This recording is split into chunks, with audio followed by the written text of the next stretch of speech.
It's been a minute since Louis and I checked in on our watch list, so we're going to catch up on all the shows and movies everyone's been talking about, from The White Lotus to The Residence and more.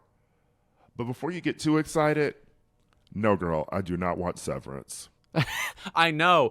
Every once in a while, I accept that a blind spot will be occurring in my life. And I did watch the first episode of Severance, however long ago that was. But I'm sorry.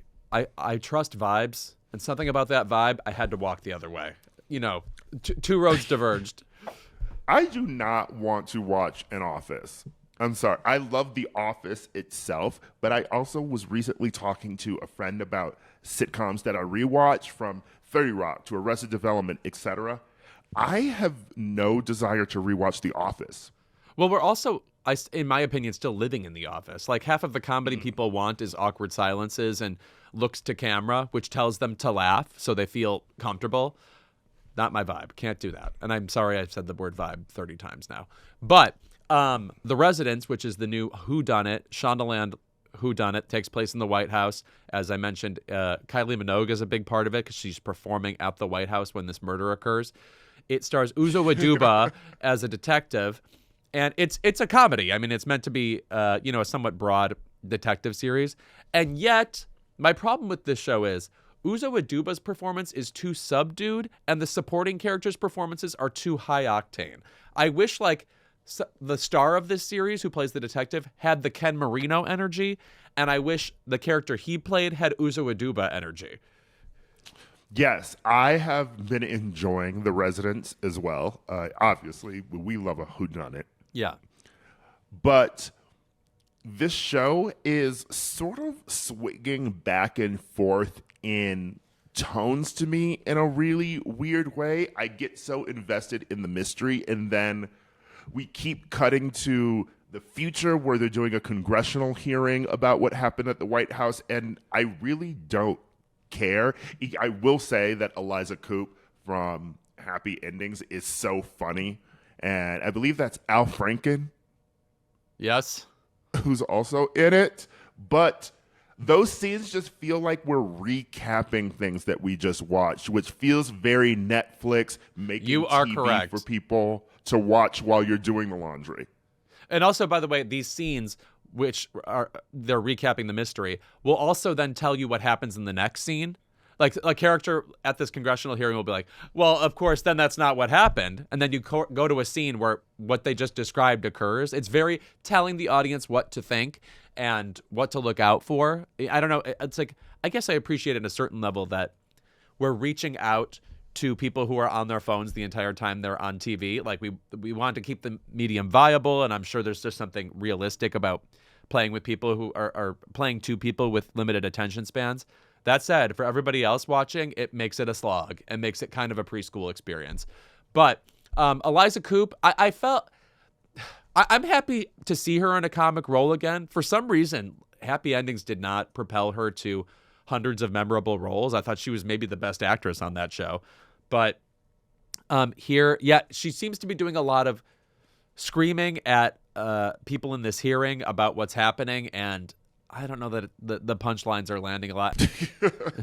I also can't get a handle on her character, because at first she seemed almost like a Marjorie Taylor Greene character who's going after conspiracy theories, and then she's very girl power, I'm supporting Cordelia Cup. So what's happening here? Cordelia Cup being the Uzo Aduba character at the center of this. I have to say also, because Uzo Aduba is so...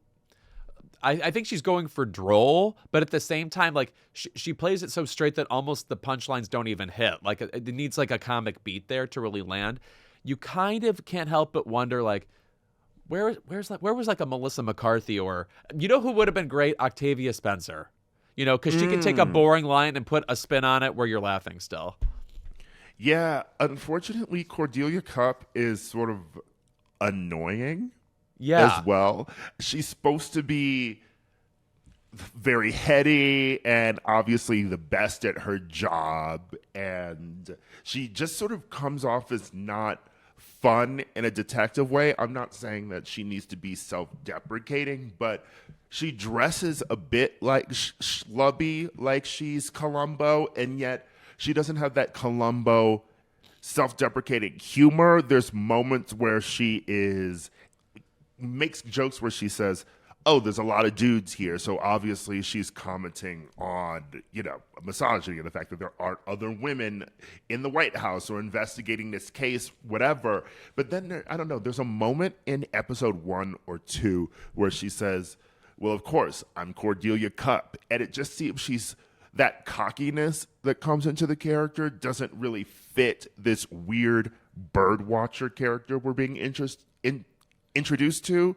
And I will also say, the bird watching, I get it as a character beat, and we want to do some sort of metaphor with falcons and hunting or whatever. It's like a different bird will probably be a metaphor for each episode as you're figuring it out. But girl, you're solving a fucking mystery and you're walking around looking at birds. And also, are all these birds hanging out in the middle of the fucking night at the White House? Right. No, I don't think so. No. They wanted to give her a quirk a la Sherlock Holmes, how he has his violin or his pipe or whatever. But you're right. It's not like comedically that compelling. Now, speaking of whodunits, we have to move over to the White Lotus. I am now in a very mixed mind space about this show. One, I do appreciate, and I do mean appreciate, how little is happening on this show. I think it is torturing the home viewer, and I think it is funny. This last episode was episode 6, and you fully could have hit delete. I mean, what happened in this episode besides them identifying that the one brother jerked off the other brother during their weird three-way? I mean, literally for 6 episodes on this show, people have just been asking Jason Isaacs, are you okay? And by the way, he's sweating and looking near death. So the answer is probably no, and I would love somebody to identify that. I am sort of exhausted with the White Lotus at this point. I think that the show for me is not hitting in the way that it used to in the first 2 seasons. I think my friend Brendan Holder, who wrote an essay about it for his website Lucy, just sort of discussed how the series now feels how a lot of TV feels, and that it's creating these moments which are meant to be memed online. And each week we always get a new article or media hit where you won't believe that insane scene in the White Lotus. And you know what no one is ever saying? I can't believe that great episode of the White Lotus. Remember when we used to say Mad Men episodes? The entire episode was fantastic. The writing was good. There was a theme to it. It felt like you were going from point A to point Z in each episode. And I feel like, obviously, the White Lotus is a soap.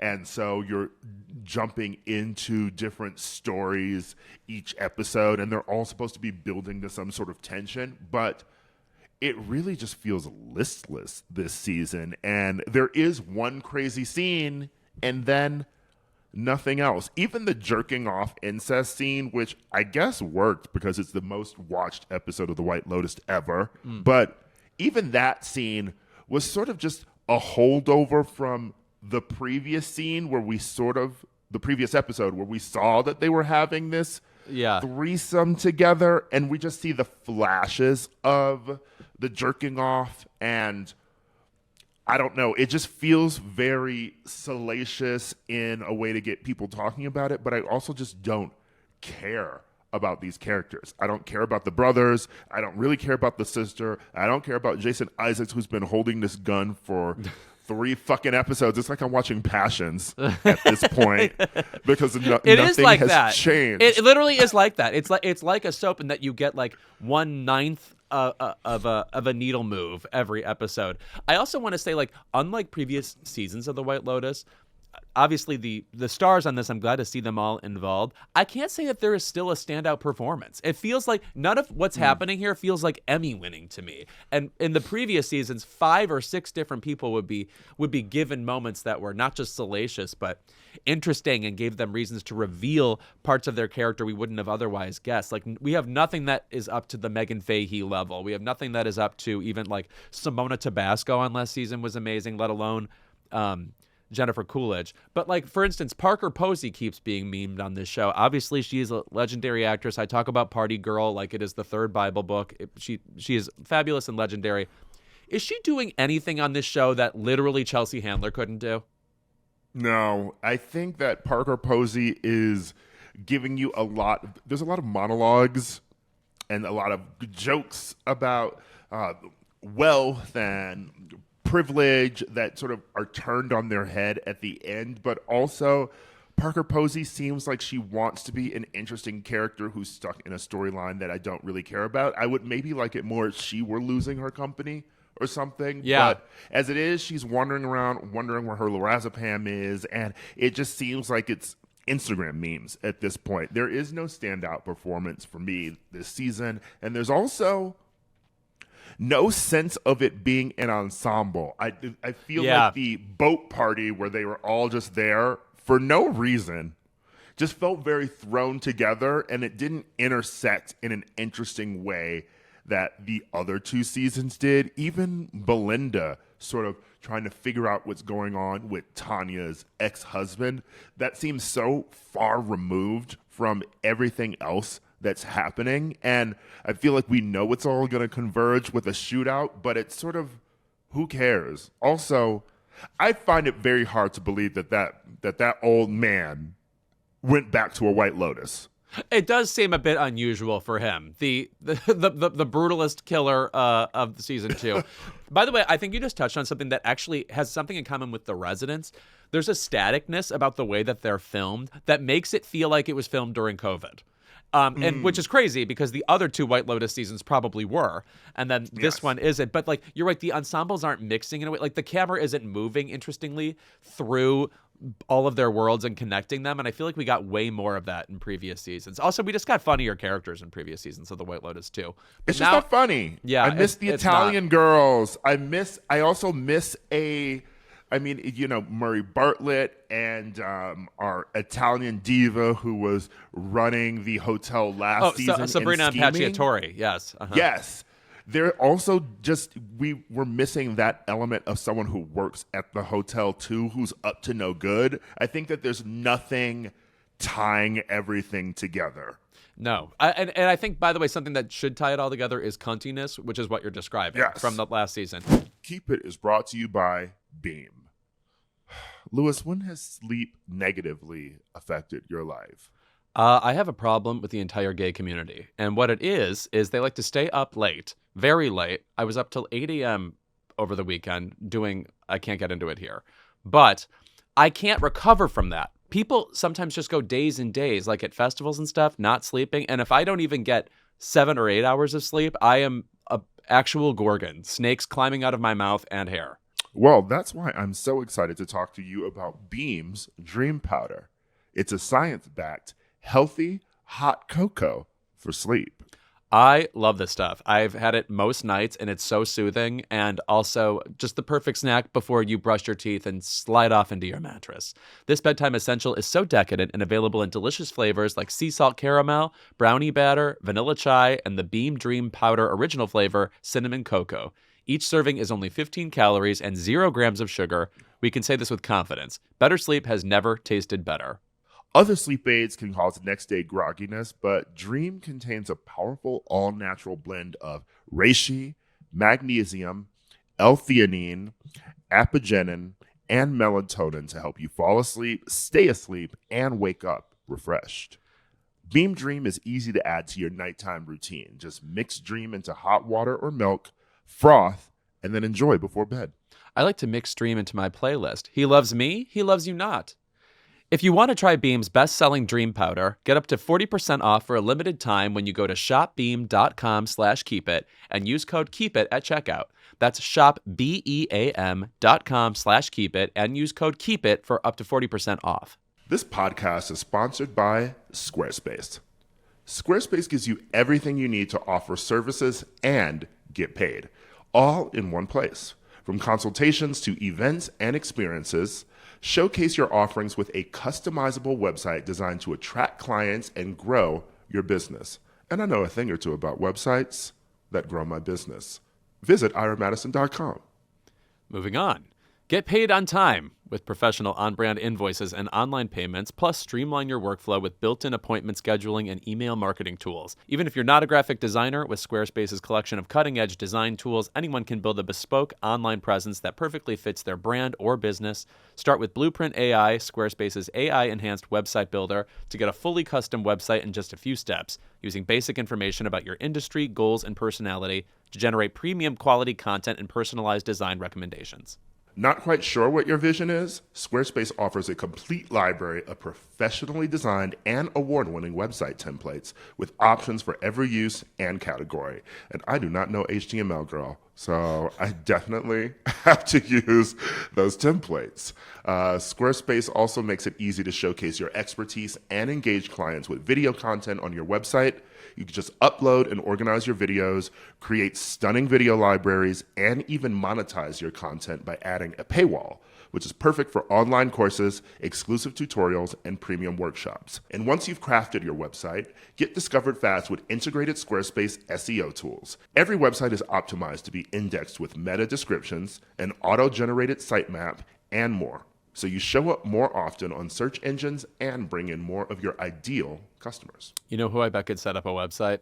The Rihanna character in Ocean's 8, for sure. Head to squarespace.com for a free trial, and when you're ready to launch, go to squarespace.com/keepit to save 10% off your first purchase of a website or domain. That's squarespace.com/keepit. I want to bring up an old TV show I'm watching. Now, this is a Keep It standard. Every once in a while, this comes up. Sex and the City came up on Netflix, and as you know, when that show comes up, I hit one episode, and suddenly I'm 9 deep. So just be aware. Do you know what storyline on that show I think counts as underrated and is, in fact, amazing? The Burger storyline. When Carrie dates Burger, played by Ron Livingston, and he is this writer who has good observations about other people, including her own friends. In fact, he introduces he's just not that into you. Iconic catchphrase to the show, which later became the Greg Behrendt book, or before, anyway. And then he reveals himself to be this black hole, self-loathing, insecure person. And Carrie kind of thinks she can reason with him and tell him he's a good writer. But we know at home he is inaccessibly kind of a loser. It's such a believable dating situation where you want to believe you're with somebody who is as cool as like their observations and as their potential, but they only are this self-loathing person. Ron Livingston is amazing in this role. I just think everybody should rewatch The Burger, which is late season 5 into season 6. So good. Before you get Petrovsky, who is... I can't even say that fucking name. I'm still so mad at Mikhail Baryshnikov. I love the Burger storyline. I think that it's perfect writing. I think that it's really funny. And I also think that a series that sets up Carrie Bradshaw as this anti-heroine, right? Everyone always rewatches the show and talks about how annoying she is. They talk about her relationship with Big. They talk about how mean she is to Aiden, and you're either on his side or on her side. But I think that what's always fun about a series like that, and I brought up Mad Men before, right? You know, when you see Don Draper as this anti-hero, and then later in the series, you get someone who can match wits with him, and you sort of get someone who's a little bit worse than him. I think it's so fun to have Carrie be this sort of horrible, careless woman with people's emotions throughout the series, and especially after what she does to Aiden. And you feel bad for him, and you sort of hate her, and you think that she's selfish with her friends, etc. Then for her to have to deal with someone like Burger is so delicious to watch. And it also just sort of reminds you, I guess now, being in my 30s, living in New York, it just reminds you, too, that you can be in a self-involved moment, or you can have like an annoying friend or an annoying partner, and there's always going to be someone who's just slightly worse who is then going to come in and ruin your life. Like the scene where they go to the book premiere and he drives them on their motorcycle and insists, and then she's like, I don't want to, and then she's furious with him for driving fast, just like the pure manic chaos of this relationship. Like, what are you doing with him, Carrie? And yet you can tell she's like trying to sympathize with him. It's a very humanizing relationship for Carrie too. It's interesting when people call her annoying. I really think what the show ultimately needed is just one person to respond to one pun that she makes with, Carrie, shut up. One time. Then we could have moved on. Yeah. I also think the most humanizing moment, that two of the most humanizing moments in that burger relationship are one, because I feel like I just went through this sort of with a breakup too. You know, we've all had a breakup where, you know, you want to end the relationship and then you don't, and then you slide back into it, etc. The moment where they get back together and you think it's fine, and then she wakes up and sees the Post-it, it's that we've all had that moment. You're sort of on his side too, where it's, you think you can get back into the relationship and then you realize, oh no, I actually can't do this, you know? No, right. And also it's like, what a fool. I mean, like, what a fool you were. You know, it's just like, you thought everything was going away now, and just like, whatever, the 10 minutes you spent apart were enough, quote unquote, reflection before you can go back in and just make everything normal. It was just, they were both lying to themselves. And then the most humanizing moment, maybe in like the series, is after the breakup when she runs into his friends. Yes. Right. And it's just utterly painful. I also want to say the best part of the Post-it note is that he ends it with "Don't hate me." Like the most pathetic way to end it. Couldn't even own that he was hateable in the moment. Yeah. I have a refrigerator magnet of that poster in my of that Post-it note in my kitchen, and people love it when they see it. It's just so one of the most iconic things of that series. No, yeah. And also the one scene where Charlotte is on a bad date and then she runs into them, she goes, "Save me," and then she kills that date and then joins them, and it's even worse. Also so good. So good. Yeah. I guess what we're saying is stream Sex in the City. Yes. It's like White Lotus Plus. And it doesn't feel like it was filmed during COVID. Yes. And we are back with our favorite segment of the episode. It is Keep It. Louis, what's yours? My Keep It is to a festival that I will definitely go to and have always gone to, but they just revealed their lineup of performers this year, and I had to gulp, shall we say. It's to the WeHo Pride Out Loud Festival, whose headliners are Lizzo, Lil Nas X, and Kim Petras. Now, Lil Nas X, I've never seen Lil Nas X live. And number one, he is a supermodel. And two, the songs are good. I'm excited for that. Kim Petras, unfortunately, I'm in my late 30s and I've lived in LA this entire time, which means that once upon a time in about 2018, I could not go to a gay club without seeing Kim Petras live. I'm telling you, I've seen her more times in the past 10 years than I've seen my own mom. So just know that I've seen all of this performed. I'll be happy to see her again. But Lizzo is the headliner of this. It's just not hitting right now. I think Lizzo does have good songs. I actually think About Damn Time, which was a big triumph at the Grammys and a big hit for her, is fabulous. I love the disco beat of it. I love that kind of, almost felt like Daft Punk had something to do with that song, even though they didn't. But I still feel like it's too early for her to come back from whatever the hell happened to her, and a bit condescending to be like, oh, well, the gays will be into it, and headline this festival with, I don't know how many songs of hers I even like anymore. And ultimately, I think a problem with Lizzo is when your music is that much about self-empowerment, I think that means your primary demographic is middle schoolers, and I can't really rock with that. Well, if you ask Lizzo, her demographic is, empowerment for Black women, because she said she's been going on a little bit of a rant lately because I guess people aren't supporting her comeback and aren't supporting her music and aren't supporting, I guess, this rock vibe of hers. Because she's always, Black people invented rock and roll is the mantra that she has in that song with Cardi B, Rumors, which is a great Cardi verse, by the way. Yeah. And the rest of the song is not that great. But she tweeted something, this rant she's been on for quite a bit. Aretha and Whitney got backlash for being too pop, and they kept going, and so will I. Okay. She is very, it's a defensive vibe I'm getting from Lizzo ultimately. And like, they're trying to take my fame away from me, which fair, but at the same time, nothing I really want to listen to. And also the too pop narrative with Whitney, we revisited before, obviously. Black audiences accused her of being too pop, and Aretha had to famously go a little bit pop in order to survive on the charts, during a very racist time in music. But I don't think that Lizzo has released a How Will I Know. No. or I want to dance with somebody, and Or even a I'm Who's sorry. Zooming Who, or a Right. freeway of Love, or whatever Aretha was doing in the 80s that was very pop. These are she's released a couple good songs that I love, but they are nowhere at that level. No.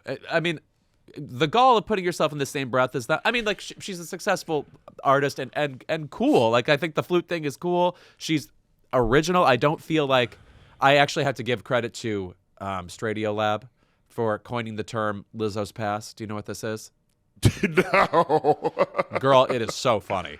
So it's every pop star, when they get kind of popular, has to go through Lizzo's past, where they have to decide whether they're going to remain pitchfork oriented or Target.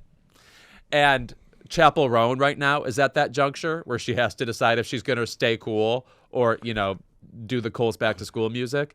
And Lizzo is the definitive example, I guess, of, actually, to me, the definitive example is Maroon 5, who at one point were kind of VH1-y, they would be like Matchbox 20 brethren, basically. And then, unfortunately, they went to the doctor, and the prognosis was that they had moves like Jagger. And they followed that for the rest of their careers. Well, listen, they came on that bitch mad as hell. I want to be clear. If I'm a recording artist and you put moves like Jagger on my table, I'm singing it. I think that song is it. Lizzo's also playing rock and roll pioneer Sister Rosetta Tharpe in a new biopic. Is she really? Yes. What? And girl, did we not see her in Hustlers? Yeah, right. I was gonna say I remember her in Hustlers, but the shining performance from a pop star in that movie was definitely Cardi B. It was Cardi. Yeah. Keep It is brought to you by Built. You know what lives rent-free in my head? Nothing. Because even my brain is experiencing inflation. Also, there's nothing in there. But while we can't really get around paying rent, we can make rent payments work for us. Okay, Jonathan Larson. That's where Built Rewards comes in. Built lets you earn points on rent payments that you can use towards flights, hotel stays, fitness classes, and even your next rent payment. Here's how it works. There's no cost to join Built, and as a member, you'll earn valuable points on rent and on your everyday spending. Built points can be transferred to your favorite hotels and airlines, and even the ones you haven't heard of. There are over 500 airlines and 700,000 hotels and properties around the world you can redeem your Built points toward. Points can also be redeemed towards a future rent payment and unique experiences that only Built members can access. So, if you're not earning points on rent, my question is, why not? Start earning points on rent you're already paying by going to joinbuilt.com/keepit. That's joinbilt.com/keepit. Make sure to use our URL so they know we sent you. Joinbuilt.com/keepit to start earning points on your rent payments today. Keep It is brought to you by 3-Day Blinds. And I hear the Crooked office has 3-Day Blinds set up that are always dazzling. You know what they aren't? Blinding, because they block out the sun. They're 3-day, not blinding. They are fabulous. Actually, to be honest, the blinds in my own apartment before were a little unsatisfactory, and I literally slept worse because of them. 3-Day Blinds can come to your rescue, too. It's 2025. Are your blinds still from 2005? There's a better way to buy blinds, shades, shutters, and drapery, and it's called 3-Day Blinds. They are the leading manufacturer of high-quality custom window treatments in the U.S., and right now, if you use my URL 3dayblinds.com/keepit, they are running a buy one, get one 50% off deal. We can shop for almost anything at home. Why not shop for blinds at home, too? 3-Day Blinds has local, professionally trained design consultants who have an average of 10-plus years of experience that provide expert guidance on the right blinds for you in the comfort of your home. Just set up an appointment and you'll get a free, no-obligation quote the same day. With 3-Day Blinds, you can choose from thousands of options that fit any budget or style. And with actual samples, you won't be guessing about what your blinds will look like. 3-Day Blinds has been in business for over 45 years, and they have helped over 2 million people get the window treatments of their dreams. So they are a brand that you can trust.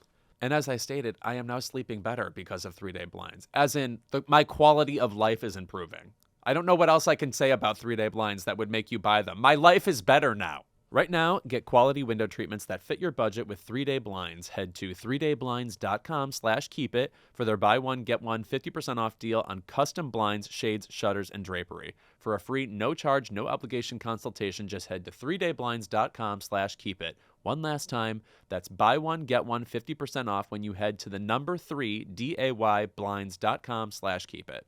Whew. Now, I do have a little out loud tea to tell you, which is so funny because Tommy Genesis is playing the festival. Tommy must have gotten the early version of who was going to be performing at Out Loud because Tommy posted and then quickly deleted a flyer which had Jennifer Lopez in Lizzo's spot and Ellie Goulding in Kim Petras's. Would love to see both of them. Didn't Ellie Goulding just do amazing at Coachella? Yeah. Wow. Jennifer So Lopez is such a great live show. We ladies- both saw her in Vegas. She was fabulous. Mm-hmm. But I guess she's doing World Pride and decided she didn't want to do WeHo. And I guess both of those ladies pulled out. And when you think of two women who were sitting around in LA, probably at Gelson's shopping, and their phones were on Lizzo and Kim Petras. Oh, that's what happened. They were at Gelson's and got the text. Yes. Ira, what is your keep it? My keep it, unfortunately, goes to my sister, Slayyyter. St. Louis born and Yes. raised, Slayyyter. I love Slayyyter. Obviously, she's been on the podcast. I'm friends with her. I think her music is great. Now, what happened recently is I don't know if you know the beef that she used to have with Azealia Banks. Who hasn't had one? Matt, you're a human being with a heart. Get ready. Yeah. Yes. In 2019, they were supposed to perform a song together and were working together. And at this point, Azealia started criticizing Charlie XCX, and the sort of collaboration fell apart. And they hadn't really talked since. And I remember also, by the way, this is just a side note to this, Iggy Azalea blocked Slayyyter at this time because she did not like Slayyyter working with the op, Azealia Banks. Because if you recall, Azealia coined the name Igloo Azalea. Correct. Yes. This is why she's the Noel Coward of our times. Yes. Now, Azealia lately has been on the tip of becoming just basically a full-time music critic online. Yeah. Right. No, she works for like Blender magazine in 1998. Yeah. And honestly, I think it's fantastic. I honestly really love all of her music takes, and I feel like, girl, if you're not going to hop into the studio, just release a blog. Where's the Substack? Right. I'm surprised she doesn't podcast, even though she did call it the brokest form of media, as you know. Yes, in a DM to me. And I still don't remember making fun of her on the podcast because I love her. But anyway, she started talking about how much she enjoys Slayyyter's music again, and saying that she's great, she should do the Britney thing. And she was always bringing it up in contrast to Brat, saying that she didn't really enjoy Brat and she hated Brat. And she likes Mayhem a lot more, which I actually agree with.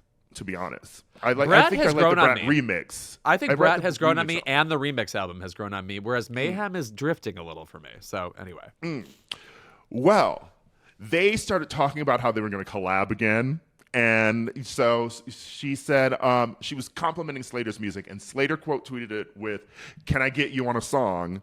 And Azealia Banks said, "Sure, sis," and then Slayyyter was sending her a song so that they could collab together again. Now, the internet correctly predicted, and I could have correctly predicted, this was going to fall apart in 5 seconds. Right. So, what do you think happened after Azealia got the song? I assume she hated it and then tweeted, "I hate the song."